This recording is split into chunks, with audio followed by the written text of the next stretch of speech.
good. And so there's more of a, if you find people of those backgrounds, they're more likely to kind of want to, lock themselves in an office for like a couple days and then come out with like the perfect, wonderful design versus willing to sort of interact and riff with, with the Agile process as a whole. You can convert those people though. I promise. We've really focused on hiring people who have designed for the web and who are used to the kind of cycles, the fast cycles that we have, and make sure that they are technical enough that they can directly communicate with the engineers and understand, what is the what the feasibility is here, and work very closely. And that seems to have generally worked for us. And Rashmi, could you really quickly, I just wanted to, that point we were making before about designing for inexperienced, ignorant user versus experienced user. So age of user, whether that's detectable, and then source of user. So do you have a different design philosophy when users are coming from search, when the users are coming from a link from an embedded slide presentation, or when they're just typing in? We don't have that much right now. That is something that we want to do more and more as we go forward. But right now we do have two very different sets of users that use SlideShare. One is the people who upload content, who are sharing their content, and the other group of the people, the much larger group of people, is the people who are viewing the content. And those two experiences are very different, and we do optimize very differently for those two. Great. Again, could we link to show the monitor again? So one book that I would definitely, that I've been reading recently that I really thought's pretty amazing is called The Mating Mind. It's by Jeffrey Miller. For people who've read Influence, Psychology, Persuasion by Cialdini, it's a great companion piece.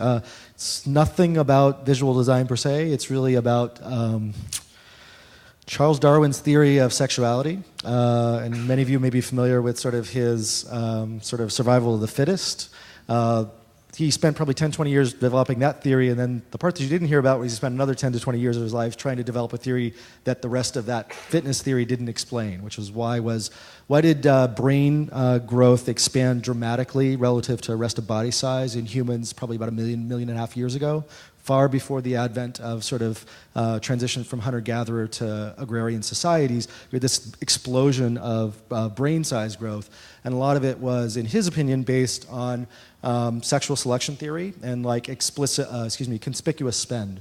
And what I mean by that is the equivalent of the peacock having a very large feathered background was based on showing that I could still have this big feathered tail and run fast enough and eat well. And the more popular version of that is guys buying really expensive cars and still being able to, support their families. So mentally, the complexity theory there is, why do we produce music, humor? Why do we do these other really expensive signaling processes? And is there anything that's being passed along there about brain fitness as a result of that? I'm sorry, we have time for one more question? Or not? Okay, last one question over there.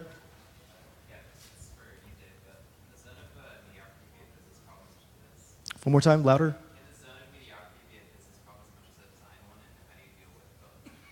Can the zone of mediocrity be a business process?